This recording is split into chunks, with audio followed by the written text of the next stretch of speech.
လူအချို့ကပတ်စံရှိကြတယ်လူအချို့ကပတ်စံမရှိကြဘူးအချို့ကငွေကြီးရဲ့သဘောတရားကိုနားလည်တယ်လူအများစုကတစ်သက်လုံးငွေနောက်ကိုပဲလိုက်နေကြရတယ်ငွေကြီးဆိုတာကိန်းကနန်းတွေပဲလို့ကျွန်တော်တို့ထင်တတ်ကြပါတယ်ဝင်ငွေစုငွေရင်းနှီးမြှုပ်နှံမှုဒါပေမဲ့ကိုယ့်ဘဝရဲ့အရေးကြီးဆုံးငွေကြီးဆိုင်ရာဆုံးဖြတ်ချက်တွေကိုဒီလိုကနန်းပေါင်းဆက်တွေနဲ့ပဲဆုံးဖြတ်ခဲ့တာရှားပါပါတယ်အဲ့ဒီဆုံးဖြတ်ချက်တွေကိုကျွန်တော်တို့စကားဝိုင်းတွေမှာကလေးဘဝအတွေ့အကြုံတွေကနေတစ်ဆင့်ကြောင်ရွံ့မှုတွေမာနတွေကိုယ့်ရဲ့ဘဝကိုပုံသွင်းခဲ့တဲ့အတွေ့အကြုံတွေကနေတစ်ဆင့်ဆုံးဖြတ်ခဲ့ကြတာပါငွေကြီးဆိုတာတွက်ချက်နည်းသက်မဟုတ်ပါဘူးငွေကြီးဆိုတာစစ်ပညာဖြစ်ပါတယ်ကျွန်တော်တို့ငွေကြီးဆိုတာကိုကျောင်းမှာသင်ခဲ့ရတဲ့သင်္ချာနဲ့ဒီညီမချင်းတွေအတိုင်းမလုပ်ဆောင်ကြပါဘူးအမှန်ကတော့ကျွန်တော်တို့ရဲ့ဆုံးဖြတ်ချက်10%ကိုပဲအုံနောက်ကဆုံးဖြတ်တာပါကျန်တဲ့90%ကိုတော့ကျွန်တော်တို့ကြီးပြင်းလာခဲ့ရတဲ့စိတ်ဒဏ်ရာတွေအတွေ့အကြုံတွေကနေကျွန်တော်တို့ကိုပုံသွင်းလိုက်တာဖြစ်ပါတယ်1930ပြည့်နှစ်လွန်နေရဇီဝပြက်ကတ်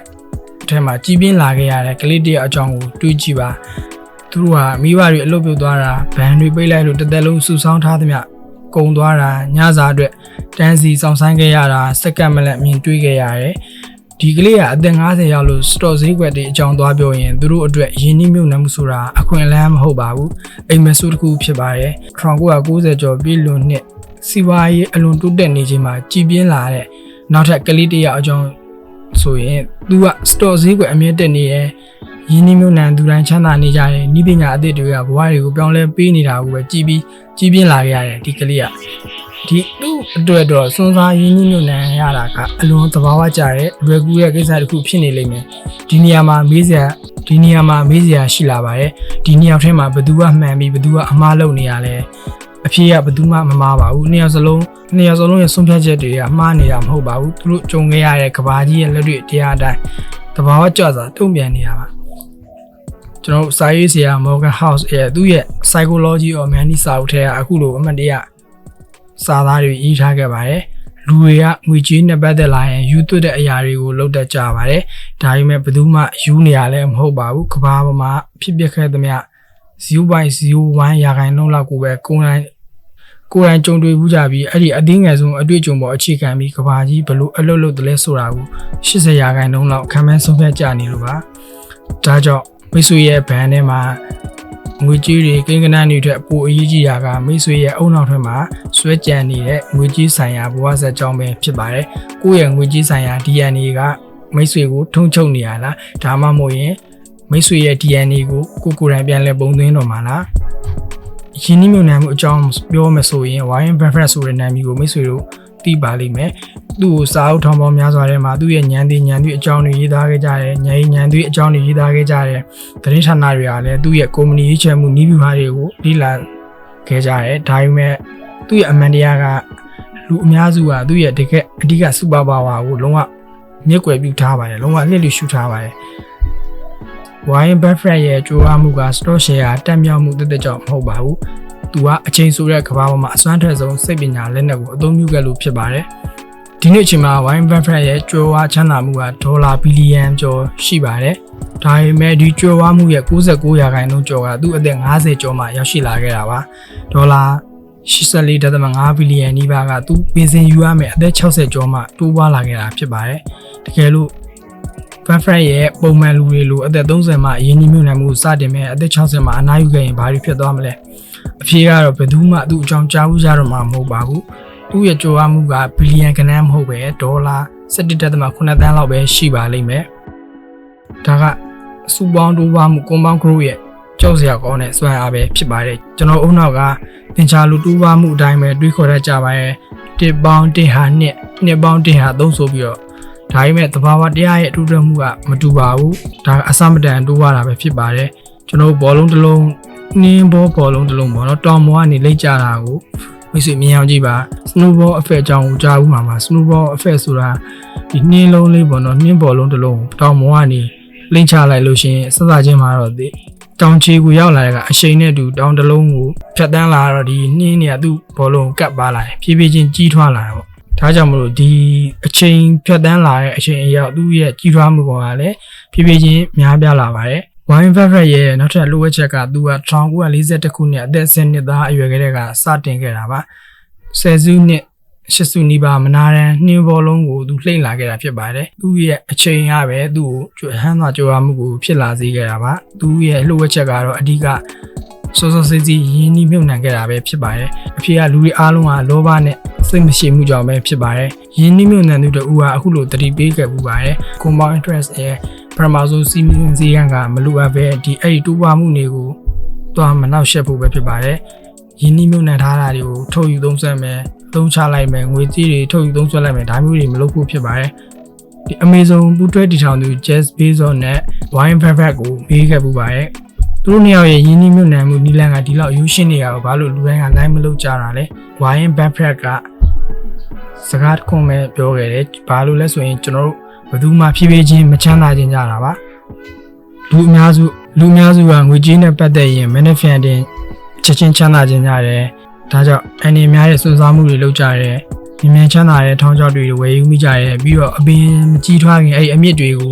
ုခဏထုတ်ယူသုံးဆွဲပြကြတယ်မနော်အမြင့်တွေကိုတူးဆွကြတယ်အကြီးမားဆုံးဆုံးရှုံးမှုဆိုတာရင်းနှီးမြှုပ်နှံမှုမှာမှားယွင်းသွားတာမဟုတ်ပါဘူးစတင်ဖို့အချိန်ဆွဲနေခြင်းတဘာဝတရားကိုအချိန်မပေးနိုင်တာပဲဖြစ်ပါတယ်မိတ်ဆွေရဲ့ငွေကြေးကိုတိုးပွားစေခြင်းရင်အဓိကလိုအပ်တာကဉာဏ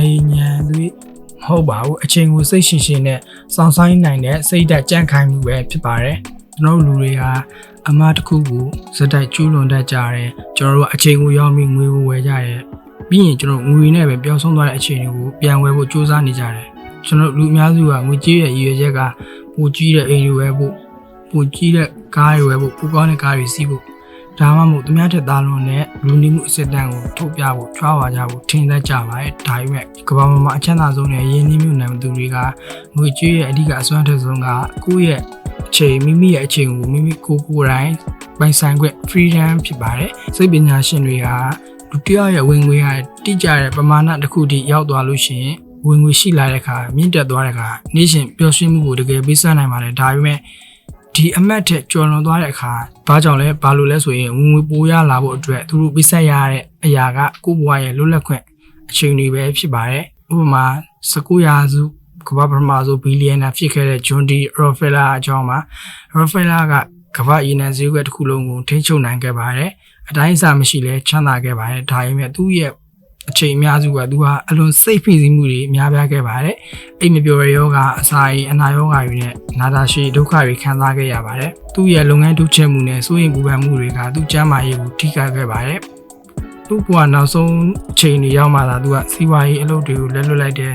မိသားစုနဲ့ဒါလူရမ်းမှုတွေပဲပြုလုပ်တယ်ပြီးတော့ကြတော့ဒီလိုမျိုးမိသားစုနဲ့ပဲအချိန်ကြီးဖြုတ်မှသာသူစစ်မှန်တဲ့အေဂျင့်မှုခံစားခဲ့ရပါတယ်လို့ပြောခဲ့ပါတယ်စာရေးဆရာ Morgan House ဆက်ရဲ့စိတ်ပညာအရငွေကြေးကပြီးနိုင်တဲ့အမြင့်မားဆုံးစွမ်းရည်ကကျွန်တော်တို့နှူးထလာတဲ့အခါကျွန်တော်လိုချင်တဲ့အရာတွေကိုကျွန်တော်သွားချင်တဲ့နေရာတွေကိုကျွန်တော်စိတ်ကြိုက်လုပ်ပိုင်ခွင့်ရှိတာပဲဖြစ်ပါတယ်ကိုယ့်ရဲ့ဘဏ်အကောင့်ထဲမှာဒေါ်လာသန်းနဲ့ချီရှိနေပြီမဲ့မိတ်ဆွေဘယ်အချိန်မှအိပ်ရမယ်ဘယ်သူနဲ့တွေ့ရမယ်ဘယ်အလုပ်လုပ်ရမယ်တခြားသူခိုင်းတာတွေမိတ်ဆွေခံနေရမယ်ပြီးရင်ပိတ်ဆိုင်ရှိခြင်းရှိမယ်လွတ်လပ်ခွင့်မရှိပါဘူးငွေကြေးဆိုတာပစ္စည်းစမ်းတွေဝယ်ယူဖို့လည်းမဟုတ်ပါဘူးကျွန်တော်မလိုချင်တဲ့အရာတွေကိုညှင်းပယ်နိုင်ခွင့်ဒီအတွက်တိဆောက်ရတဲ့အရာပဲဖြစ်ပါတယ်သဘောမတူတဲ့အလုပ်တစ်ခုကိုကျွန်တော်ညှင်းလို့ရမယ်ကျွန်တော်တို့သဘောမကျတဲ့စိတ်ဆိုးနေတဲ့မန်နေဂျာတွေကိုညှင်းပယ်ခွင့်ရှိရမယ်ကျွန်တော်မိသားစုနဲ့အတူရှိနေခြင်းတဲ့အချိန်မှာအလုပ်ကိုကျွန်တော်ရက်တက်ထားလို့ရမယ်ဘဝရဲ့ကျွန်တော်အကြီးမားဆုံးကြိုးပမ်းမှုဆိုတာကိုယ်ဇေကံပစ္စည်းတွေနဲ့ပြည့်နေနေတဲ့အိမ်တစ်လုံးမဟုတ်ပါဘူးမိကျွန်တော်ရဲ့အချိန်ကျွန်တော်တို့ရဲ့စီမံခန့်ခွဲခွင့်လွတ်လပ်စွာစီမံခန့်ခွဲနိုင်ခွင့်တွေကိုရရှိမှသာကျွန်တော်တို့ကြိုးပမ်းချမ်းသာခြင်းဖြစ်ပါတယ်ကျွန်တော်တို့လူတွေရဲ့အုံနောက်ကဒီလိုမျိုးဇလန်းတွေကိုပဲမြန်နှုတ်ကြပါတယ်သူကစူးစမ်းရဲဒါကြောင့်အောင်မြင်သွားခဲ့တယ်သူကပြင်းရခဲ့တယ်ဒါကြောင့်ကြာရှုံးသွားတယ်ဒါပေမဲ့ဒီတကယ်လက်တွေ့မှာအောင်မြင်မှုနဲ့ကြာဆုံးမှုဆိုတာကျွန်တော်တို့ထင်ထားသလောက်စူးစမ်းမှုတစ်ကြောင်လည်းမဟုတ်ပါဘူးကျွန်တော်တို့ကိုယ်တိုင်ဒါမှမဟုတ်တခြားသူတွေအောင်မြင်သွားတဲ့အခါဒါကိုဉာဏ်ရည်စည်းကမ်းစူးစမ်းမှုကြောင့်ပဲလို့လူရဲ့ခေါင်းစဉ်တက်ကြရဲဒါပေမဲ့ဒီအောင်မြင်မှုရဲ့နောက်ကွယ်မှာလည်းမမြင်နိုင်တဲ့အရာတွေလည်းရှိပါတယ်ဒါကတော့ကျွန်တော်တို့ကံဒါမှမဟုတ်ရင် risk စွန့်စားရမှုလို့ဖြစ်ပါတယ်ကံ lucky ကံကောင်းမှုနဲ့စွန့်စားရမှုလို့ပဲဖြစ်ပါတယ်ကျွန်တော်တို့သမိုင်းရဲ့အကျော်ကြားဆုံးဖြစ်တဲ့1968ခုနှစ်တုန်းကစီယတဲမျိုးကအထက်တန်းကျောင်းမှာကျောင်းတက်နေတဲ့ Bill Gates ဆိုတဲ့လူကိုမိတ်ဆွေတို့သိမှာပါသူကကမ္ဘာပေါ်မှာ Microsoft ကိုတည်ထောင်ခဲ့တဲ့ Bill Gates ရဲ့ပါရမီနဲ့စူးစမ်းမှုကိုဘယ်သူမှညင်းလို့မရပါဘူးဒါပေမဲ့အဲ့အချိန်တုန်းကကမ္ဘာပေါ်မှာဖြစ်ပျက်ခဲ့တဲ့ကိန်းဂဏန်းအချက်လက်တစ်ခုကို အခုလိုမှတ်တမ်းတင်ထားပါတယ်1968ခုနှစ်မှာကမ္ဘာပေါ်မှာအထက်တန်းကျောင်းသားတန်း300ကျော်ရှိခဲ့ပါတယ်အဲ့ဒီတန်း300အနည်းကွန်ပျူတာရှိရဲ့အထက်တန်းကျောင်းမှာတက်ရောက်ခွင့်ရတဲ့ကျောင်းသားဟာ300သာရှိခဲ့ပါတယ်ဒါဆိုရင် BK ကတန်းပေါင်းများစွာတဲ့ကတယောက်ပဲရနိုင်တဲ့ကန်တရားအခွင့်အလမ်းကိုပိုင်ဆိုင်ခဲ့တာပါ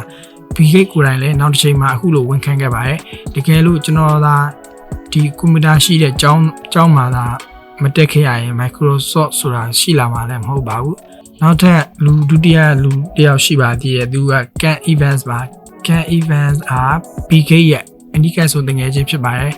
BK လိုပဲပါတယ်ကွန်ပျူတာရေးယူသွတ်တဲ့သူတို့နှစ်ယောက်ကအတူတူစည်းဝါးရေးလုပ်ဖို့အနာဂတ်အိမ်မက်တွေကိုအတူတူလှုပ်ဆောင်ခဲ့ကြရတာပါဒါပေမဲ့သူတို့ကျောင်းမပြီးခင် Ken Evans ဟာတောင်တရင်မတော်တဆဖြစ်ပြီးအသက်ဆုံးရှုံးခဲ့ရပါတယ်အမေရိကန်မှာအထက်တန်းကျောင်းသားတယောက်တောင်တရင်သေဆုံးနိုင်ခြင်းဟာတော်တော်နည်းပါတယ်ဒါပေမဲ့မိတ်ဆွေတွေ့ကြည့်ပါ BK ကတန်ပေါင်းများစွာထဲမှာတယောက်ပဲရနိုင်တဲ့သူ့ရဲ့ကံတရားကိုရရှိခဲ့တာပါကံ event ကတန်ပေါင်းများစွာမှာတယောက်ပဲကြုံနိုင်တဲ့စွန့်စားရမှုထိခိုက်မှု risk ကိုကြုံခဲ့ရတာပါသူတို့နှစ်ယောက်စလုံးအတူတူညံကောင်းခဲ့ကြရတယ်အတူတူစူးစမ်းခဲ့ကြရတယ်ဒါပေမဲ့ဒီကဘာကြီးမမြင်နိုင်တဲ့အလှည့်ပြောင်းကပဲသူတို့ရဲ့ကံကြမ္မာကိုစန့်ကျင်ဘက်ကိုဥဆောင်ပေးလိုက်တာပဲဖြစ်ပါတယ်ဒါကြောင့်ကျွန်တော်တို့သတိထားရမှာကကံကောင်းမှုနဲ့စွန့်စားရမှုကိုမိတ်ဆွေတို့အမြဲတမ်းရှိနေမယ်ဆိုတာဖြစ်ပါတယ်နှစ်ခုစလုံးကစူးစမ်းမှုနဲ့ကဘာကြီးရဲ့ရလဒ်တွေကိုထိ ချုပ်နေကြောင်းပြသနေတဲ့အထောက်အထားတွေပဲဖြစ်ပါတယ်ငွေကြီးနဲ့အောင်မြင်မှုကတယောက်နဲ့တယောက်အစမတန်အောင်မြင်သွားတဲ့ခါဒီအရာရာကိုလိုက်မတူပါနဲ့ဘာလို့လဲဆိုရင်သူတို့ရလာတဲ့မှာကျွန်တော်တို့လိုက်မတူပါနိုင်တဲ့ကံတရားဘာသာရဲ့ဘယ်လောက်ပါသွားလဲဆိုတာမသိနိုင်လို့ပါပဲငွေကြီးနဲ့အောင်မြင်မှုတွေနောက်ကမှသူတို့ကိုလိုက်ပြီးကျွန်တော်တူလို့မရပါဘူးတချို့ကကံကောင်းတာလည်းရှိတယ်ကျွန်တော်တို့တွေကကံမကောင်းတဲ့လူလည်းရှိမယ်ဒါကြောင့်မို့တယောက်နဲ့တယောက်မတူပါဘူးကိုယ့်ရဲ့ကြိုးစားမှုတွေကြာရှုံးသွားတဲ့အခါမှာလည်းကိုအပြစ်မတင်ပါနဲ့ဘာလို့လဲဆိုရင်ကျွန်တော်တို့ထက်မှာထိန်းချုပ်လို့မရတဲ့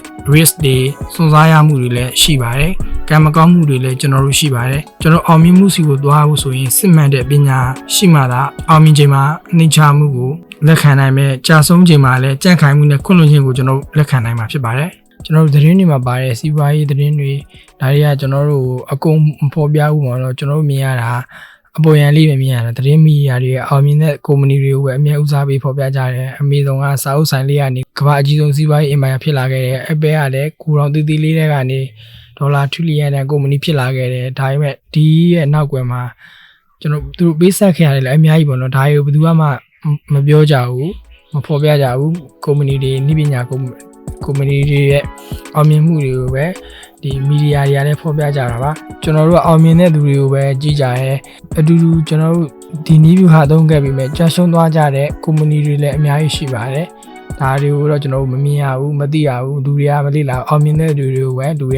ကစောင့်ကြည့်ကြတာဖြစ်ပါတယ်ကျွန်တော်အောင်မြင်တဲ့သူတွေရဲ့အဓိကလှုပ်ဝက်ချက်ကလည်းဘာလဲစီးပွားရေးနဲ့ယင်းနှိမ့်မြုပ်နှံမှုမှာရလက်69%ကအလက်ဒါမှမဟုတ်ကြာရှုံးမှုတွေပဲဖြစ်သွားပါတယ်ဒါပေမဲ့ကျန်တဲ့100%သောဆုံးဖြတ်ချက်ကကြာရှုံးမှုအလုံးကိုကာမိစေပါတယ်69%ကကြာရှုံးမှုလို့ပဲသတ်မှတ်ပြီး100%ကပဲအောင်မြင်မယ်ဆိုရင်မိတ်ဆွေအောင်မြင်တယ်လို့ပြောလို့ရပါတယ်ကျွန်တော်ဥပမာအနေနဲ့ယင်းနှိမ့်မြုပ်နှံမှုကုမ္ပဏီတွေက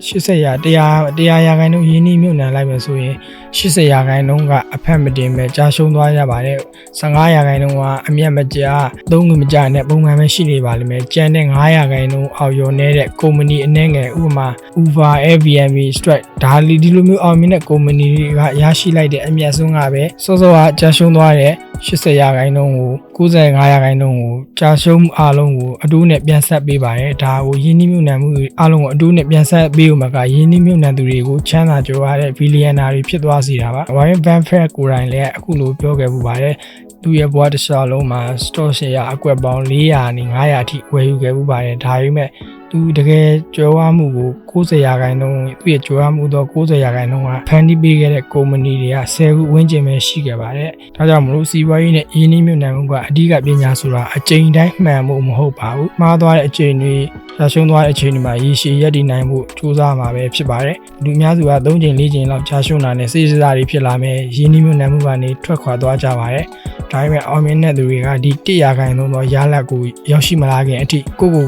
ပျောက်ကွယ်မသွားအောင်ထိမ့်သိမ်းထားပါတယ်ကိုယ့်ရဲ့စိတ်ဓာတ်ကိုပြင်ဆင်ထားပါတယ်ကျွန်တော်ဒီနေ့ခေတ်မှာစိတ်ပညာထောင်ချောက်တစ်ခုရှိတယ်အဲ့ဒါကျွန်တော်တို့ကကြိုးရသူနဲ့ချမ်းသာသူဆိုတဲ့စကားနှစ်ခုရဲ့ခြားနားချက်ကိုရောထုတ်နေကြလို့ပဲဖြစ်ပါတယ် ကျွန်တော်စိတ်ပညာအရာလူတွေကတခြားတစ်ယောက်ရဲ့အစင်တန်းကိုတိုင်းလာတဲ့အခါမြင်တွေ့ရတဲ့အခါအခြေခံအနေနဲ့ပဲဆုံးဖြတ်လေးရှိကြပါတယ်ဒေါ်လာ3သိန်းတန်ကားကြီးစီးပြတာတန်ဖိုးကြီးပိုင်းဆိုရလက်ဝဲရနာတွေကိုဆင်တာ Instagram မှာဇင်ခံခီးစဉ်တွေတင်ပြနေတာဒါတွေကိုလူတွေက rich လို့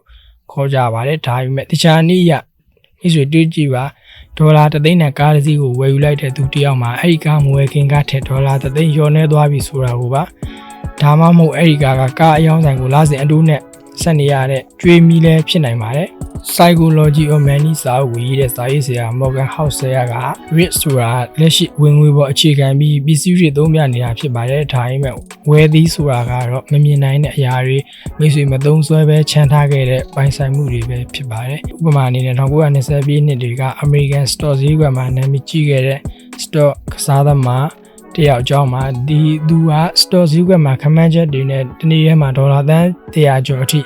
မြတ်ခဲ့ပါတယ်ကမ္ဘာအချမ်းသာဆုံးပုဂ္ဂိုလ်တဦးလည်းဖြစ်ခဲ့ပါတယ်ဥပမာတန်ဖိုးကြီးတဲ့အိမ်ချမ်းမြေတွေအိမ်ယာတွေအပျော်စီးသင်္ဘောတွေနဲ့သုံးမကုန်နိုင်တဲ့ကြွားမှုတွေရှိခဲ့ပူပါတယ်ဒါပေမဲ့သူမှစစ်မှန်တဲ့ငွေကြေးထိန်းသိမ်းနိုင်စမ်းစိတ်ပညာဝယ်ဒီ mindset သူမှမရှိခဲ့ပါဘူးစွန့်စားမှုတွေဆက်လုပ်ရင်အသက်55နှစ်အရွယ်မှာသူ့ရဲ့ပိုင်ဆိုင်မှုအားလုံးဆုံးသွားခဲ့ပါတယ်အဆုံးသတ်မှာသူဒီဝါလီခန့်ကသူ့ကိုယ်သူလည်းအဆုံးစီရင်သွားခဲ့ရပါတယ် rich ဖြစ်တာကလွယ်ကူပါတယ်ဝင်ငွေများများရလာရင်ပတ်စံကိုထုတ်သုံးပြပါမယ်ဒါပေမဲ့ဝယ်သည်ဖြစ်ဖို့ကတော့စိတ်ပညာဆိုင်ရာထိန်းချုပ်မှုလိုအပ်ပါတယ်ကိုယ့်ရဲ့လောဘကိုထိန်းချုပ်ရရဲတခြားသူရဲ့အထင်ကြီးမှုကိုလိုချင်တဲ့မာနကိုထိန်းချုပ်ရမယ်ဒီမှာကျွန်တော်တို့မှာပစ္စည်းတွေဝယ်ဖို့ပတ်စံရှိရတဲ့ဒါပေမဲ့မဝယ်ပဲဒီငွေကိုကျွန်တော်တို့ရဲ့လွတ်လပ်ခွင့်အတွက်အနာဂတ်အတွက်ထိန်းသိမ်းစောင့်ရှောက်ရမယ်စိတ်ဓာတ်ကျွန်တော်စီကံရှိရပါမယ်စစ်မှန်တဲ့ချမ်းသာမှုဆိုတာသူများမြင်အောင်ထုတ်ပြတဲ့ပစ္စည်းတွေမဟုတ်ပါဘူးကိုအိပ်ပျော်နေချိန်မှာတော့ကိုယ့်အတွက်ပတ်စံတွေကိုအိပ်ပျော်နေချိန်မှာတော့ကိုယ့်အတွက်ပတ်စံတွေဖန်တီးပေးနေမယ်ပိုင်ဆိုင်မှု asset ကသာစစ်မှန်တဲ့ချမ်းသာမှုဖြစ်ပါတယ်ကျွန်တော်ဘဝမှာအရာရာတိုင်းကတန်မှုရှိကြပါတယ်ကိုကအိမ်ဆိုင်ရောင်းတဲ့ဆိုင်တစ်ဆိုင်နဲ့ဝင်သွားလို့ရှိရင်အိမ်တစ်ထည်ဝယ်ခြင်းလို့ရှိရင်ဈေးနှုန်းကပ်ပြားကိုကြည့်ပြီးပတ်စံပေးရတယ်ဒါပေမဲ့ကျွန်တော်အောင်မြင်မှုနဲ့ရင်းနှီးမြှုပ်နှံမှုကကျွန်တော်အရေးကြီးဆုံးတန်မှုကပတ်စံနဲ့ပေးဆက်ရတာမဟုတ်ပါဘူးလူတိုင်းကဒီ store ဈေးကွက်တွေကနေ15ရာခိုင်နှုန်း20ရာခိုင်နှုန်းအမြတ်ရခြင်းကြတယ်လူတိုင်းကစီးပွားရေးမှာအောင်မြင်ခြင်းကြတယ်ဒါပေမဲ့အများစုကဒီအမြတ်အစွန်းအတွက်ပေးဆက်ရမယ်စိတ်ကိုထိန်းချုပ်နိုင်စွမ်းတန်မှုကိုကြုံရတဲ့အခါဒီထဲကနေကျွန်တော်ထွက်ပြေးခြင်းစိတ်ထွက်ပြေးသွားကြပါတယ်ဒီတန်ဖိုးဆိုတာဘာလဲရင်းနှီးမြှုပ်နှံမှုမှာတန်ဖိုးတွေကမရေရာမှုတွေစိုးရိမ်ပူပန်မှုတွေကြောက်ရွံ့မှုတွေစိတ်ရှည်မှုတွေပဲဖြစ်ကြပါတယ်2008ခုနှစ်စီးပွားရေးကတ်ဆိုင်စဉ်တုန်းကစတော့ဈေးကွက်က50ရာခိုင်နှုန်းကျော်ကျသွားခဲ့ပါတယ်အဲ့ချိန်မှာပုံမှန်ရင်းနှီးမြှုပ်နှံသူအများစုကဆုံးရှုံးသွားတာလျော့နေသွားတာကိုမကြည့်နိုင်တော့ပဲစတော့တွေကိုအရှုံးနဲ့ထုတ်ရောင်းပြီးထွက်ပြေးသွားခဲ့ကြပါတယ်သူတို့စတော့ဈေးကွက်ရဲ့အကြောက်တရားဆိုတဲ့တန်ဖိုးကိုမပေးဆက်နိုင်ခဲ့ကြလို့ပါဒါကတော့စိတ်ပညာအရာကြက်ခိုင်တဲ့သူတွေက store ဈေးကွက်ပြုတ်ကျတာကိုဒဏ်ကြီးလို့မမြင်ပဲဝင်ကြီးတန်ဖို့လို့မြင်ကြပါတယ်ဒီချိန်မှာခံနိုင်ရရှိတဲ့သူတွေကပဲအနာဂတ်မှာအမျက်တွေပြန်လည်ရရှိမှာဖြစ်ပါတယ်ကျွန်တော်ကစားကွင်းတစ်ခုနဲ့ဝင်တဲ့အခါလက်မှတ်ဝယ်ရတယ်လို့ပဲအောင်မြင်တဲ့ရင်းနှီးမြှုပ်နှံမှုတွေရဲ့ရလဒ်ကရရှိဖို့ store ဆယ်ရာဈေးကွက်တွေပြုတ်ကျချိန်မှာစိတ်အေးထားနိုင်ဖို့မေးရတဲ့စီးပွားရေးကာလတွေမရောရတဲ့ကာလတွေအမြတ်မရရှိသေးတဲ့အချိန်တွေမှာဒီခံနိုင်ခြင်းဆိုတဲ့စိတ်ပညာဆိုင်ရာကျွန်တော်တို့ခံနိုင်ရရှိဖို့လက်မှတ်ပြီးဆောင်ရတာဖြစ်ပါတယ်အခက်မှုတွေစိုးရိမ်ရမှုတွေကြုံတွေ့နေရပြီဆိုရင်ကိုအခုလိုသတိပေးပြငါအရှုံးပေးနေတာမဟုတ်ဘူးငါအောင်မြင်မှုစီသွားရလမ်းရဲ့လက်မှတ်ခါကိုပြီးဆက်နေတာဖြစ်တယ်ဆိုတာပါပဲ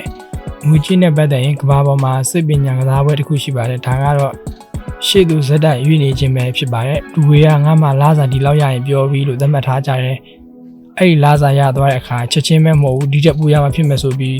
ဘန်းနိုင်ကိုရွှေ့လိုက်ကြပြန်တယ်အိမ်ကြီးတစ်လုံးရသွားတဲ့နောက်ထပ်ပိုကြီးတဲ့အိမ်ကိုလိုချင်မြန်ဒါကစိတ်ပညာရပြောရရင်ကျွန်တော်တို့အလိုဆန္ဒတွေကဘယ်တော့မှအဆုံးသတ်မှာမဟုတ်ပါဘူးလူအကြိုက်လမ်းမလိုက်နိုင်ဆိုသလိုပါပဲကျွန်တော်ပန်းနိုင်ရောက်လေးပန်းနိုင်ရှေ့ကိုဝေးသွားလေးဖြစ်ပြီးဘယ်တော့မှပန်းနိုင်မရောက်နိုင်တော့တဲ့အပြည့်ဝဲပါပဲအမေရိကန်နိုင်ငံရဲ့အကြီးမားဆုံးကုမ္ပဏီတစ်ခုဖြစ်တဲ့ CEO တယောက်ရဲ့အကြောင်းမှာအသက်40အရွယ်မှာကမ္ဘာထိပ်တန်းကုမ္ပဏီရဲ့ CEO ဖြစ်လာခဲ့ပါတယ်ဒေါ်လာသန်း100နီးပါးပိုင်ဆိုင်ထားတဲ့အတန်းကျော်တစ်ဖြစ်ခဲ့ပါတယ်ဒါပေမဲ့သူ့မှာလုံလောက်ပြီဆိုတဲ့စီးမရှိခဲ့ပါဘူးတန်း100ပိုင်ဆိုင်ထားပြီမဲ့ဘီလီယံနာတွေနဲ့ပေါင်းသင်းမိတဲ့အခါသူမိမိကိုသူဆင်းရဲလာပြီလို့ခံစားခဲ့ရပါတယ်ဒါကြောင့်အဲ့ဒီလောဘကြောင့်ပဲသူကကုမ္ပဏီရဲ့တည်တဲ့အစည်းအဝေးရဲ့သတင်းတွေအချက်လက်တွေကိုတရားမဝင်ခိုးယူပြီးစတော့ကစားခဲ့တာကြောင့်အဆုံးသတ်မှာထောင်ဒဏ်ကျခံခဲ့ရပါတယ် ဒီလောဘကြောင့်မဲ့သူကကုမ္ပဏီရဲ့သတင်းချက်လက်တွေခိုးယူပြီးကမှ stock တွေကစားခဲ့တယ်ဒါကြောင့်မို့သူအဆုံးသတ်မှာထောင်နဲ့ကြခံခဲ့ရပါတယ်တစ်သက်လုံးတိဆောက်ခဲ့သမျှဂုဏ်သိက္ခာအလုံးပြချသွားခဲ့ရပါတယ်ဒီထောင်ချသွားတဲ့လူဟာသူ့မှာရှိတဲ့နာကဘယ်လောက်ဆိုငါဘဝတည်းလုံလောက်ပြီးလဲဆိုတဲ့အသိပညာပဲဖြစ်ပါတယ်ကျွန်တော်စမန်တဲ့ငွေကြီးဆိုင်ရာအောင်မြင်မှုဆိုတာအချမ်းသာဆုံးဖြစ်လာဖို့မဟုတ်ပါဘူးကိုယ့်အတွက်လုံလောက်ပြီးဆိုတဲ့စီကံပဲဖြစ်ပါတယ်တကယ်လို့မိတ်ဆွေမှာလုံလောက်ပြီးဆိုတဲ့အသိမရှိရင်မိတ်ဆွေရဲ့လောဘကကိုယ့်စီမှာရှိပြီးသားဖြစ်တဲ့အရေးကြီးဆုံးအရာတွေကျမ်းမာရေးမိသားစုလွတ်လပ်ခွင့်နဲ့ကိုယ့်ရဲ့ဂုဏ်သိက္ခာတွေကိုပါပြန်လဲဝါမျိုးသွားမှာလိမ့်မယ်အနှစ်ချုပ်ရရင်တော့ငွေကြေးဆိုတာစိတ်ပညာပဲဖြစ်ပါတယ်ငွေကြေးဆိုတာကျွန်တော်တို့အချမ်းသာဆုံးသူဖြစ်လာဖို့ကစားရတဲ့ဘဝလည်းမဟုတ်ပါဘူးကိုယ့်ရဲ့ဘဝအတွက်ကိုယ်တိုင်ထင်ချုပ်နိုင်သူဖြစ်လာဖို့ဒီဆောက်ရတဲ့အရာပဲဖြစ်ပါတယ်ကိုယ့်ရဲ့စိတ်ပညာကိုနားလည်ပါကိုယ့်ရဲ့အချိန်ကိုလေးစားပါမမြင်နိုင်တဲ့ပိုင်ဆိုင်မှုတွေကိုတည်ဆောက်ပါကိုယ့်ရဲ့အချိန်အဟုန်ကိုစိတ်ရှိရပါမယ်ပြီးတော့ဘယ်အချိန်မှလုံလောက်ပြီလဲဆိုတာကိုလည်းသိရှိရပါမယ်မိတ်ဆွေပြုလုပ်နိုင်တဲ့အကြီးမားဆုံးငွေကြေးဆိုင်ရာဆုံးဖြတ်ချက်ကမှန်ကန်တဲ့စီးပွားရေးတွေရေးချယ်မှုလည်းမဟုတ်ပါဘူး stock share တွေရေးချယ်မှုလည်းမဟုတ်ပါဘူးစစ်မှန်တဲ့လွတ်လပ်ခွင့်ကိုပိုင်ဆိုင်နိုင်မဲ့အမှန်ကန်ဆုံးပုဂ္ဂိုလ်တယောက်ဖြစ်လာဖို့ပါပဲငွေကြေးဆိုတာကိရိယာတစ်ခုပါလွတ်လပ်ခွင့်ကတော့အဓိကပန်းနိုင်ဖြစ်ပါတယ်